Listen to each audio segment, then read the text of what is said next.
Who do you think you owe your living to?" My son splashed the beer he was holding over my head, and as I stood there drenched, he spat out those words without a care. Rubbing my beer-stung eyes and shivering from the cold, I looked up at my son. His anger only intensified, showing no sign of concern for me. I've had enough. Clutching my hands tightly, I glared back at my son. "My name is Nancy. I'm about to turn 60. I raised our son Michael with my husband Joey, who is 5 years older than me. But Michael left home as soon as he graduated from college. Joey and I were enjoying our life as a couple, but in recent years, Joey started having chest pains and went for medical tests. The local hospital in our countryside said they couldn't handle it and referred us to a larger hospital nearby.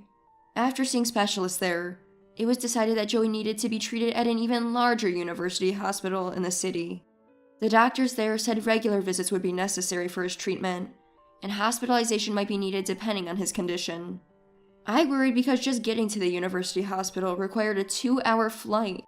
The costs for the visits alone were significant, and we needed to go every 2 weeks. The financial burden was huge.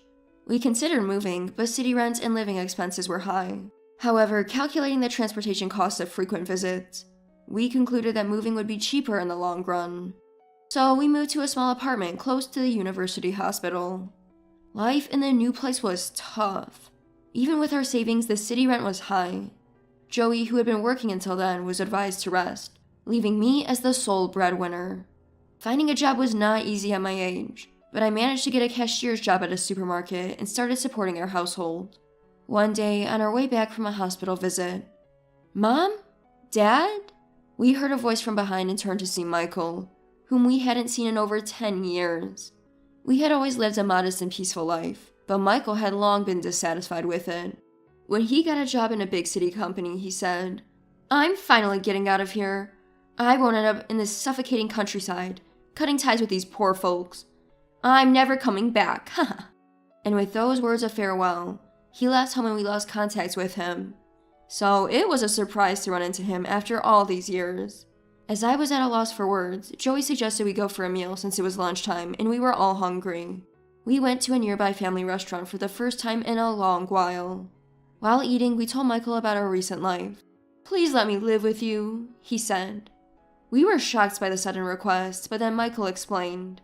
He had had frequent conflicts with his boss at work, and after a recent altercation, he quit his prestigious job on the spur of the moment and was now looking for a new one. He ran into us by chance and asked to stay. Seeing Michael struggling and asking for help, we decided to let him stay, on the condition that he pays half of the rent and utilities. At the end of the month, after taking Joey to his regular checkup, I returned home to find Michael just back from job hunting. "Michael, the rent and utilities are due soon. Can you give me your share for this month?" But he didn't respond. Thinking he didn't hear me, I asked again, only to be told he had no money, and wanted to skip this month's payment. Since we were also struggling financially, I insisted on the agreement. "That's so annoying." And Michael, annoyed, threw $50 at me and muttered under his breath. I couldn't help but be surprised at the act of throwing money at someone when they didn't have enough money, but Michael persisted in a voice that was barely audible. "Annoying," and "poor people," frightened but determined. I asked him about the shortfall, to which he shouted, "Greedy, I'll pay the rest later," and stormed out of the house. As expected, that month Michael only paid the $50 he had initially thrown. This was far from our initial agreement, and we were already not living comfortably, so our financial situation became quite strained. But in the following months, the same pattern continued. Michael would refuse to pay, claiming he had no money, and occasionally threw a few dollars at us whimsically. Despite not paying rent or utilities, he ate more than anyone, stayed up late using electricity, and took longer showers than anyone else. Living with him more than doubled our living expenses. We reached our limit and tried to kick him out for not keeping his promise. But whenever we tried, he would kick furniture, mimic punching, and just become uncontrollable. Michael was big, and neither Joey nor I could restrain him. Once he got angry and violent, he would stay in a bad mood for a while, easily set off again by the smallest things. When we locked him out while he was gone, he would bang on the door, yell loudly, and even call the police, claiming his family locked him out, leaving me apologizing profusely to the officers who arrived. Living with this unpredictable ticking time bomb was hard, but he's our son, and we decided to try and set him straight. With the increased expenses due to Michael, I had to increase my part-time work hours. 3 months later, Joey's health improved significantly. We gradually reduced his hospital visits from 2 to 3 times a week to once every 6 months. On the way back from the clinic, Joey and I held hands, happy to have overcome this phase. We couldn't afford a fancy dinner at an upscale restaurant, so we decided to celebrate modestly at home. But to avoid Michael eating it, we planned a slightly extravagant lunch instead. We stopped at the supermarket and splurged a little on some expensive meat, thinking it's a celebration after all. Michael had gone out for a job interview and wouldn't be back until evening. While Joey took a bath, I carefully cooked the steak. Just as the delicious aroma of the well-cooked steaks filled the air, the entrance door suddenly opened. Michael had returned unexpectedly. Before I could say anything, Michael said, "Nice meat," and took both plates of steak. "I'm sorry, that's not yours," I shouted, but he ignored me. He easily brushed me aside when I tried to stop him and took the steak to the kitchen. Opening a beer, he started drinking, and eating the steak we had prepared for our celebration without a word of thanks. "Enough is enough. You haven't paid this month's food expenses, let alone the back rent and utilities. That's for Dad's celebration. I can't forgive this, even if you're my son." I finally lost my patience and shouted. Michael sighed deeply, holding the newly opened beer bottle, and began walking towards me with big strides.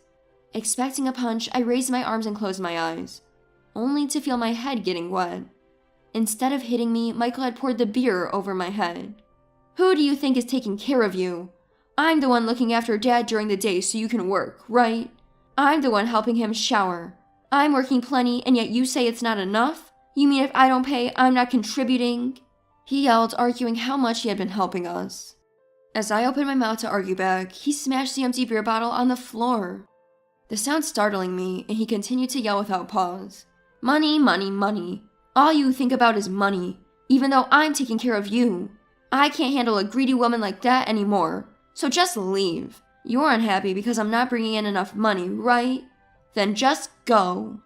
Hearing the sound of a bottle breaking, Joey rushes in, but upon assessing the situation, he stares directly at Michael with a stern look. I let out a deep sigh and fixed my gaze on Michael.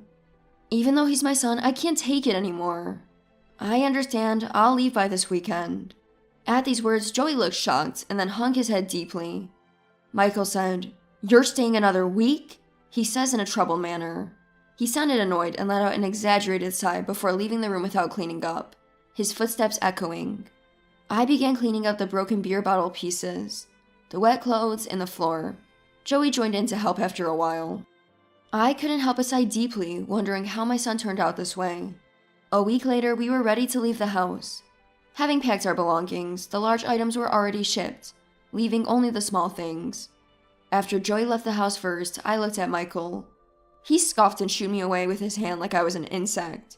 "Get out of here, you greedy old woman. You don't appreciate a son who cares for you, treating me like a bastard just because I don't bring in money. You're no mother to me." That's exactly what I wanted to hear. Did you ever actually take care of Dad? Michael's face turned red with anger as soon as he heard my words. Normally, I would avoid provoking him, but knowing today was the last day, I felt the need to vent some frustration. "You're taking care of Dad at home so I can work, right? But all you do is watch TV in the living room while I'm out. You even make Dad prepare your lunch. And what about showers? Don't tell me you're calling it caregiving when you just put Dad in the shower and play mobile games in the changing room." That's right, Michael claims to be caregiving, but in reality, he does nothing. It's baffling how he can say that with such confidence, given his indifference towards Joey. Michael yells in response to my words, but it's all vague. He never specifies what he actually does. "I am taking care of him," or, "Thanks to who?" I won't say exactly what I did. Of course, it's Joey and me who prepare the meals. Clean, shop, and take out the trash. The most Michael does is empty the fridge. You're the one who asked to move in, promising to pay utilities and rent. But you didn't keep your promise, bragging about caregiving without doing anything. I tried to kick you out multiple times, but you always got violent, making it impossible to handle you. But this ends today. You need to decide what to do by the end of next month. After that, you're on your own. I can't take care of you anymore. I said this to Michael, explaining his future options, and closed the entrance door in front of him, who looked ready to lash out. In the end, Michael didn't follow me. That night, I received a high-handed message from him asking if I had forgotten all the care I'd given him and saying he would forgive me now if I apologized. Ignoring it led to another message the next morning, calling us deadbeat bastards who abandoned their son. That was it. A month later, I got a flood of calls and messages from Michael. I didn't notice them during work, and they numbered in the hundreds. I was stunned, but decided to answer when he called again. Finally picked up, huh? What's this about not being able to stay in the house anymore? Michael was frantic, repeating he couldn't stay in the house. It's obvious, isn't it? We had a 3-month rolling contract for that house. I told you several times before I left that we weren't renewing it, so you can't stay there anymore. It seems Michael had planned to take over the house and enjoy living alone, but the house was always on a 3-month contract. We rented it temporarily for Joey's medical appointments, and since his condition improved and he needed fewer visits, we ended the contract. It would be unavailable at the end of next month. I repeatedly explained that if Michael wanted to continue living there, he needed to make his own contract. I didn't know that, you tricked me. Don't be silly, I explained several times and left the necessary paperwork for contract change.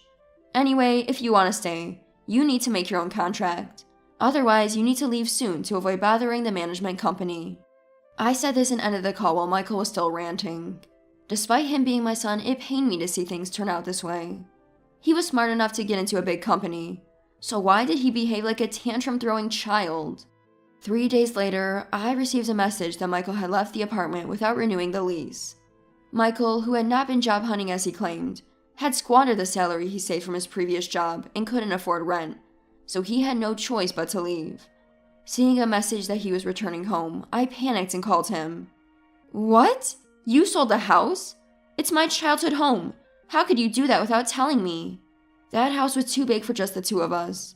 You hadn't been in touch for over 10 years since you left, so I couldn't inform you about selling it. We built a large house during better economic times, thinking of Michael and eventually grandchildren. But Michael left and never contacted us again. Likely never to return. So I decided to sell it to a family who needed it more.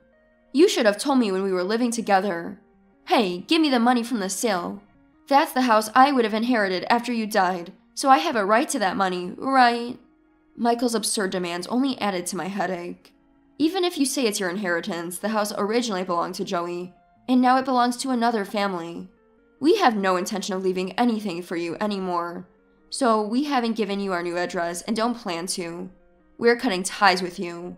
I could hear Michael speechless and then shouting in anger, but I hung up without a care.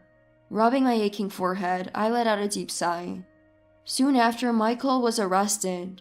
Despite all the explanations, Michael had gone to the location of our former home and confronted the family living there, demanding, "This is my house! Get out right now!"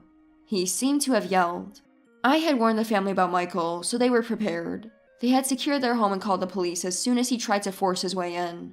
Michael insisted to the arriving officers that it was his house, and when they tried to calm him down, he got angry and struck one of them, breaking into someone's house, smashing windows, and assaulting a police officer. Naturally, Michael was arrested for several crimes. We brought apology gifts to the family and neighbors, apologizing and asking them to keep our new address confidential. We used the money from the house sale and now live in a small rented house in an unknown location to Michael.